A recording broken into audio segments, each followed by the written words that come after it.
how your grandmother talked to you? Is it how, when you're interacting in the community, other people respond to you?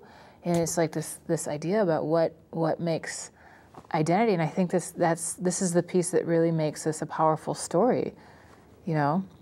Yeah, this was a difficult decision. It wasn't even part of the original plan to put the DNA part in, and I was just really fortunate that somebody picked up on the identity crisis part and had recommended that maybe this is something that we would do. And I was hesitant at first, and obviously contacted the cast and said, you know, is this something that you would personally be interested in finding out? Is this important to you? And is this something that the community would be interested in?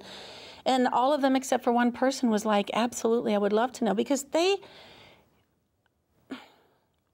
I can't put myself in their shoes. You know, I've been privileged to be able to know my history through records, through paper trails, through all these means. This isn't the case in South Africa. You know, it's just like there's a lot of people here in America who can't trace their ancestry back because records weren't kept of the slaves that had come in. The colored community, by the way, a majority of them their ancestors are from the slaves that were brought into South Africa. A lot of people don't know that. You know, everyone assumes they all came out of Africa, but there was also slave trade into South Africa. So they, you know, prior to 1850, there was no way, even 1900s really, there was no way to trace through records at all. So I was curious how the reactions would be, and I've had some people say to me, well, the reactions were so simple and so,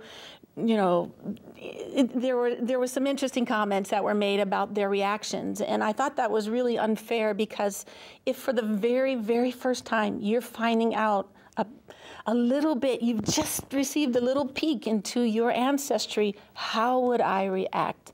And I don't think it was fair for them to judge the reaction of, wow. Yeah. You know, some of them just were like, you know, some of them didn't say anything, or they laughed. They just didn't know really quite how to react. So it's, you know, it was controversial in some ways, because I kind of felt like, is this really important? You know, you are who you are. Your identity is what you say you are. But they were very interested. And I know that the one gentleman in the clip who said, you know, am I an African? I've known him for 15, 16 years, and he was the one back in 1995 who showed me this newspaper, and he said, I think this might be my ancestors.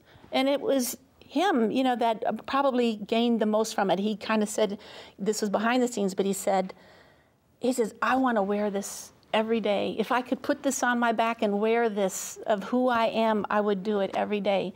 So it was powerful, and it's very emotional for me to even watch this again, because I know how deep-rooted the feelings are